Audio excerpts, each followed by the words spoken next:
بسم اللہ الرحمن الرحیم۔ السلام علیکم ناظرین، آپ یوٹیوب چینل دیکھ رہے ہیں، میں عمران خان ہوں۔ ایک طرف آزاد کشمیر میں انتخابات کے نتائج بنائے جا رہے تھے اور دوسری طرف لاشیں گرائی جا رہی تھیں۔ یہ ہم مقبوضہ کشمیر کے بارے میں ہمیشہ خبروں میں سنتے آئے تھے کہ الیکشن ہوا مقبوضہ کشمیر میں اور لاشیں گرا دی گئیں۔ ہم نے آج آزاد کشمیر میں وہی سارا کچھ ہوتے ہوئے دیکھا۔ پاکستان کے موجودہ رجیم نے عاصم منیر صاحب کی قیادت میں آزاد کشمیر میں ایک مرتبہ پھر لاشیں گرا دیں۔ پی ایم ایل این نے اور پیپلز پارٹی نے اس میں سہولت کاری کی ہے اور بڑے پیمانے پر لاشیں گرائی گئی ہیں۔ جو بندر بانٹ سیٹوں کی کی گئی اس میں کیونکہ عوام نے دلچسپی لی نہیں، لوگ نکلے نہیں ووٹ ڈالنے کے لیے۔ اب وہ جو بیگ انہوں نے پہلے سے بھر کے رکھے ہوئے تھے انہی کی گنتی شنتی کر کے انہوں نے نتائج جاری کر دیے ہیں۔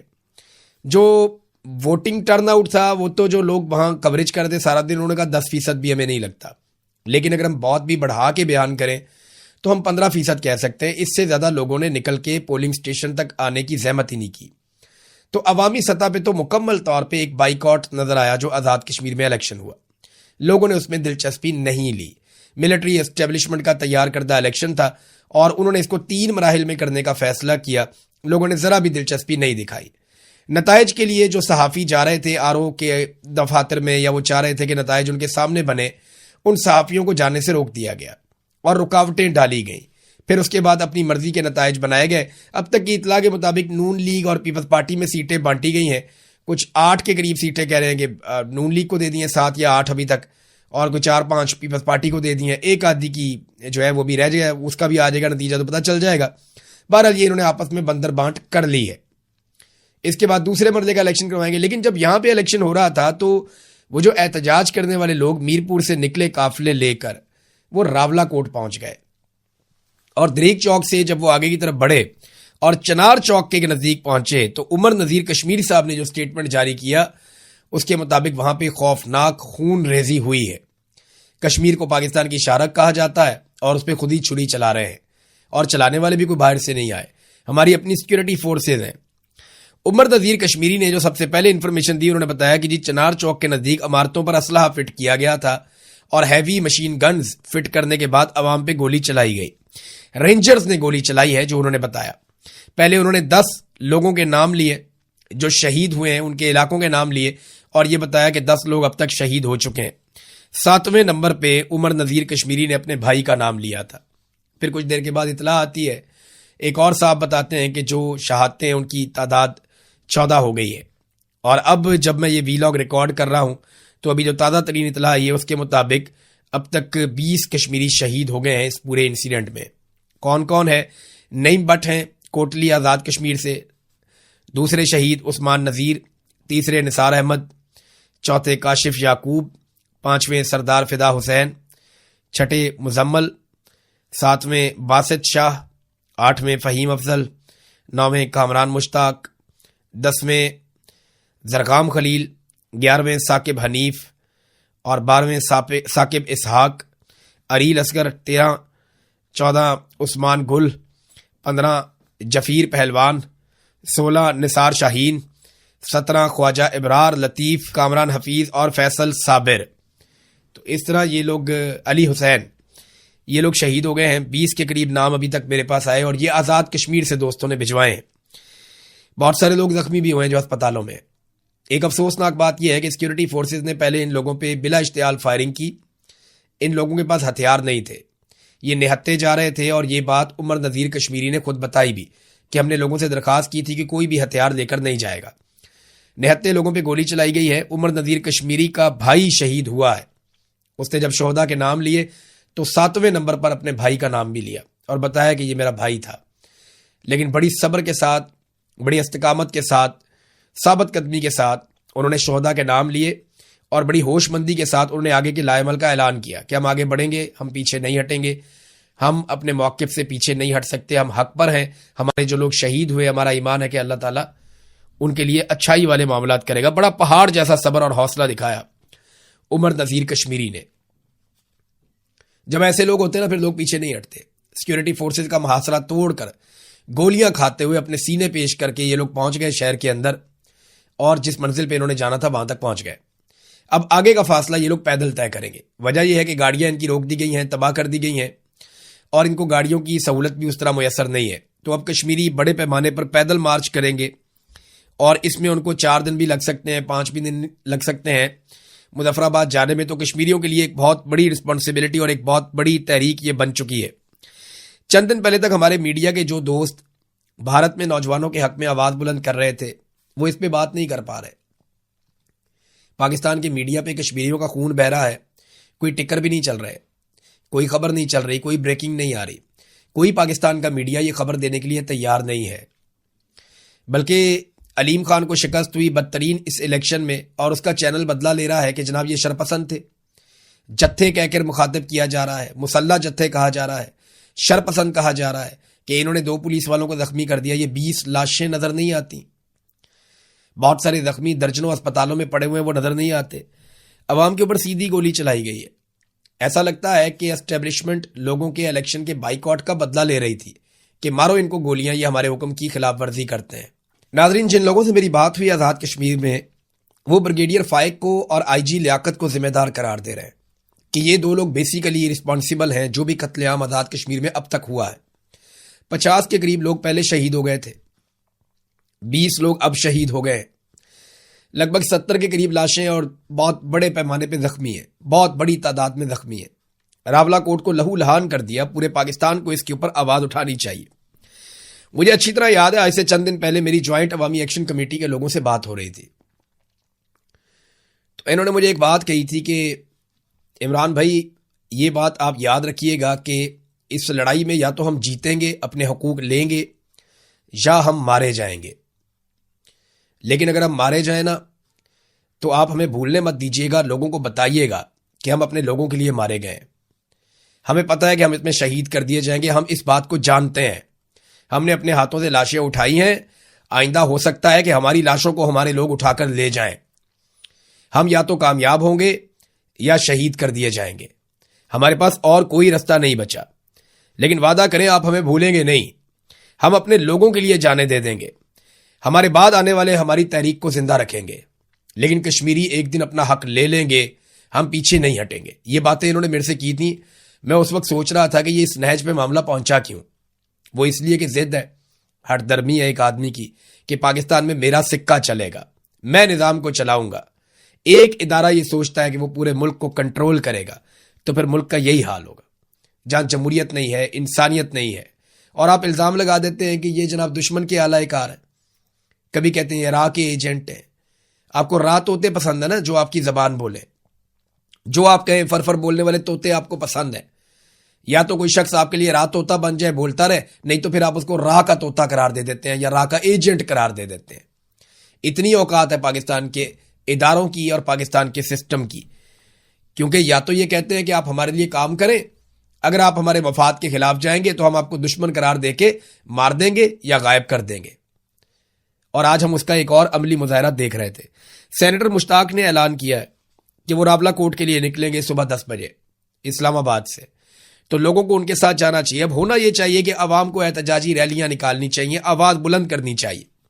مولانا فضل الرحمان صاحب کو بھی ان کے ساتھ جانا چاہیے، پی ٹی آئی کو بھی ان کے ساتھ جانا چاہیے، باقی پولیٹیکل پارٹیز کو بھی آزاد کشمیر راولا کوٹ جانا چاہیے. ان لوگوں کی لاشیں وہاں پڑی ہوئی ہیں، وہ لوگ زخمی پڑے ہوئے ہیں، کوئی تو ان کو حوصلہ دینے جاؤ.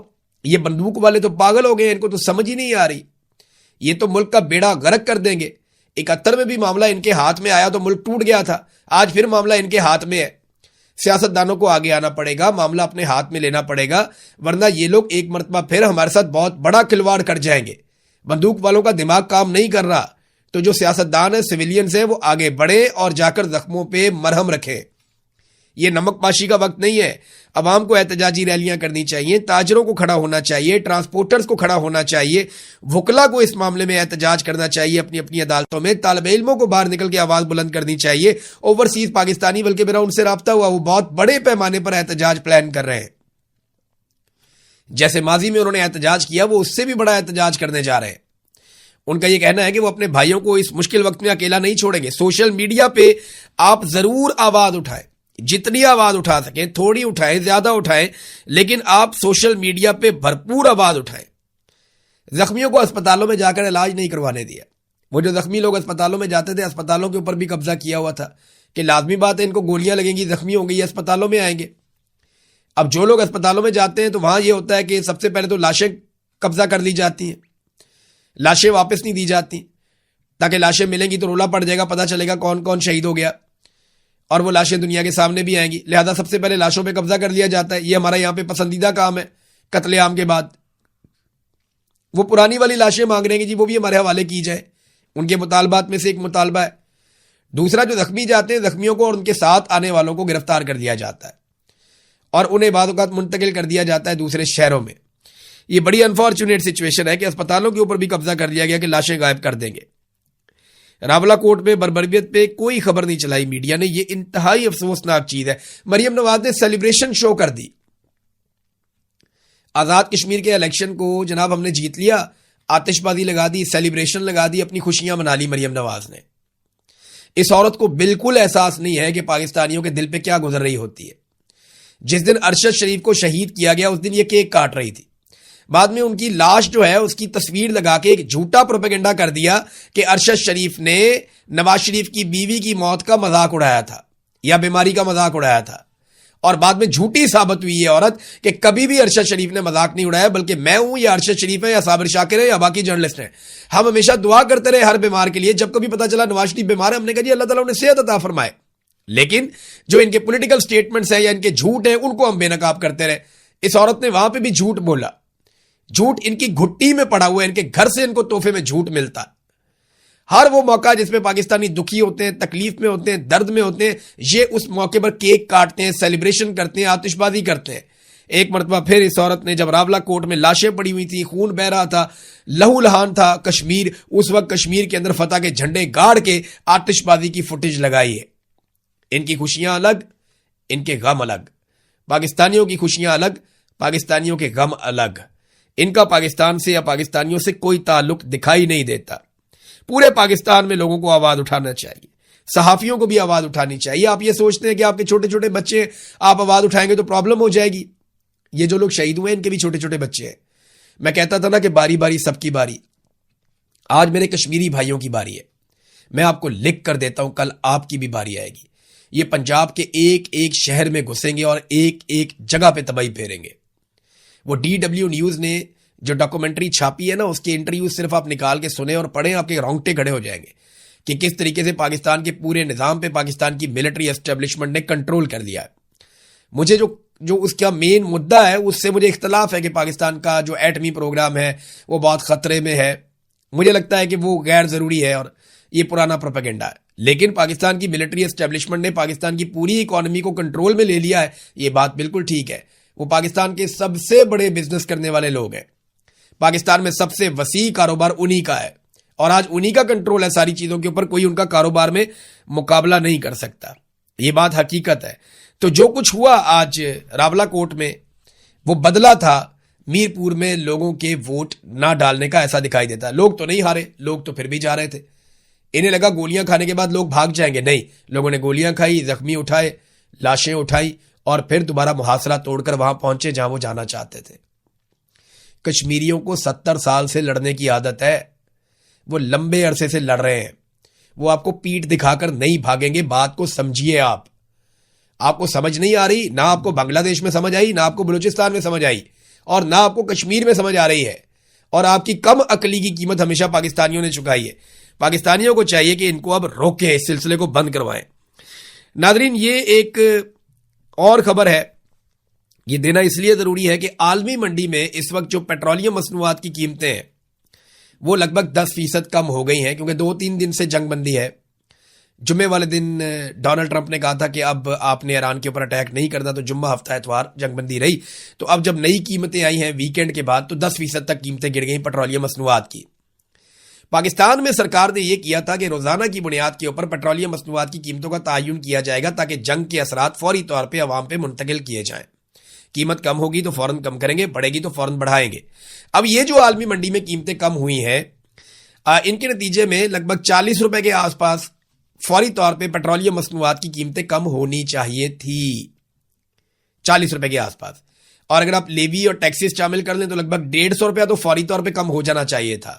لیکن پیٹرول کی قیمت 1 روپے کم کر کے ڈیزل کی قیمت 3 روپے مزید بڑھا دی گئی ہے. جب عالمی منڈی میں 1% قیمت بڑھتی ہے تو یہ پاکستان میں 4% بڑھاتے ہیں. جب عالمی منڈی میں 10% قیمت کم ہوتی ہے تو یہ پاکستان میں بہت کم 1% سے بھی آدھے سے آدھا جو ہے نا، یعنی آدھے سے آدھا فیصد جو ہے وہ یہ انہوں نے کم کی ہے. لیکن ڈیزل وہاں پہ بڑھا دیا دوبارہ سے. تو یہ کسی قسم کا ریلیف عوام کو منتقل کرنے پر تیار نہیں ہے. اس وقت جو عوام کی جیبوں پہ ڈاکہ ڈال رہے ہیں یہ پیسہ اکٹھا کریں گے اور تھوڑے عرصے کے بعد ایک ریلیف دے کے عوام کو کہیں گے دیکھیں جی ہم نے قیمتیں کم کر دی. لیکن اس وقت تک یہ اچھی خاصی جیبیں آپ کی کاٹ چکے ہوں گے. ناظرین ایک منظر میں آپ کو دکھاتا ہوں. یہ دیکھیں یہ ڈی سی لاہور ہے. یہ چیک کریں آپ بندہ. یہ ڈی سی لاہور ہے. اس کا نام ہے کیپٹن ریٹائرڈ، فوج سے ریٹائرڈ ہے، کیپٹن ریٹائرڈ علی اعجاز. اس سے ملنے کے لیے اپوزیشن کے رہنما گئے، جن میں اپوزیشن لیڈر معین قریشی، سلمان اکرم راجہ صاحب ہیں، شوکت بسرا صاحب نظر آ رہے ہیں، دیگر لوگ نظر آ رہے ہیں. یہ عوامی منتخب نمائندے پاکستان کی سب سے بڑی پولیٹیکل پارٹی کے. اور یہ ڈی سی کو آپ دیکھیں نظر آئیے جھولے لے رہا ہے اپنی کرسی کے اوپر، جھول جھول کے. اس کی باڈی لینگویج آپ چیک کریں. یہ دیکھیں، چیک کر رہے ہیں باڈی لینگویج. یہ عوامی منتخب نمائندوں کے سامنے ایک تنخواہ دار ملازم بیٹھا ہوا ہے، لاٹ صاحب، یا جسے وہ کہتے تھے کہ گورا صاحب. گورا چلا گیا، اپنی باقیات چھوڑ گیا. یہ دیکھیں، چیک کریں آپ. کیا یہ رویہ ہونا چاہیے ایک سرکاری ملازم کا جو تنخواہ لیتا ہے ٹیکس کے پیسوں سے؟ اور سامنے وہ لوگ بیٹھے ہیں جنہیں عوام نے منتخب کیا کہ آپ نے حکمرانی کرنی ہے اور ان سب کو آپ کنٹرول کریں گے. یہ آپ رویہ چیک کریں. یہ طریقہ واردات آپ دیکھیں. یہیں پہ مریم نواز کو زمین سے پین اٹھا کے دے کر سلوٹ مارتے تھے. یہ ملٹری اسٹیبلشمنٹ کا پھیلایا ہوا گند ہے. اب یہ بیچارہ ڈی سی اسی لیے یہ حرکتیں کر رہا ہے. اس کو پتا ہے کہ اگر میں ایسے کر کے یوں کر کے اگر میں یہ ایکشن نہیں لگاؤں گا تو کل کو جناب میری پیشی ہو جائے گی. مجھے ایجنسیاں بلا کے کہیں گی بھائی تم پاکستان تحریک انصاف کے لوگوں سے اچھے طریقے سے کیوں ملے. یہیں پہ اگر کوئی اور لوگ بیٹھے ہوتے تو آپ دیکھتے سامنے چائے کے کپ پڑے ہوئے ہوتے، باقاعدہ ان کی مہمان نوازی کر رہے ہوتے اور بڑے ادب کے ساتھ بیٹھا ہوا ہوتا، اور وہ جاری بھی کر دیتا ہے NOC کے جناب آپ جلسہ کر لیں. 5 اگست کا جلسہ ہے، پی ٹی آئی کو کہاں اجازت مل رہی ہے تو ہم سب جانتے ہیں. ناظرین سہیل آفریدی کا ایک پیغام بھی آ گیا، اور یہ جو پیغام سہیل آفریدی نے دیا اس نے کہا جی 5 اگست کو شام 6 بجے پشاور ٹول پلازا پہ ہم فیصلہ کن جلسہ کریں گے. اور سہیل آفریدی نے کہا کہ یہ جلسہ سیمی فائنل ہے اور فائنل جو ہے وہ اس کے بعد ہوگا، اور بڑے اہم اعلانات ہیں جو پاکستان تحریک انصاف کرے گی. اور پھر انہوں نے بتایا کہ عمران خان صاحب بشرا بی بی کی صحت بہت تشویشناک ہے، انہیں آئسولیشن میں رکھا گیا ہے، ملاقاتیں بند کر دی گئی ہیں. یہ وہ ساری چیزیں جو ہم پہلے سے جانتے ہیں. مقدمات کا کیا حال ہے وہ بھی ہم پہلے سے جانتے ہیں. انہوں نے بتایا، انہوں نے کہا میں عمران خان کا نمائندہ ہوں، عوام نے عمران خان کے نام پر ووٹ دیا ہے. خیبر پختونخوا میں ان کا ویژن نافذ کرنا عوام کا مینڈیٹ ہے. تمام آئینی اور قانونی راستے اختیار کرنے کے بعد احتجاج ہی واحد راستہ بچا ہے. 2 سال سے احتجاج نہیں کیا، پھر بھی ملاقاتوں پر پابندی برقرار ہے. تو اب انہیں احتجاج کرنا ہوگا. وہ کہہ رہے ہیں جس کی ہم تیاری کر رہے ہیں. معاملہ یہ ہے کہ عمران خان کا نمائندہ ہوں، عمران خان کا ویژن نافذ کرنا ہے. تو عمران خان نے تو ڈرون حملوں سے منع کیا تھا، عمران خان نے تو ملٹری آپریشن سے منع کیا تھا. تو یہ تو آپ نے خود کہا تھا کہ جو فوج کو آپریشن کا اختیار دیتا ہے قانون وہ ہم ختم کر دیں گے، وہ بھی آپ نے ختم نہیں کیا. تو عمران خان نے جیسے حکمرانی کرنے کا کہا تھا ویسا بدقسمتی سے ان لوگوں نے کیا نہیں. بہرحال دیکھتے ہیں جلسے میں کیا اعلان کرتے ہیں اور اس کے بعد کس سمت میں آگے بڑھتے ہیں. اب تک کے لیے اتنا ہی. اپنا خیال رکھیے گا، اپنے اس چینل کا بھی. اللہ حافظ.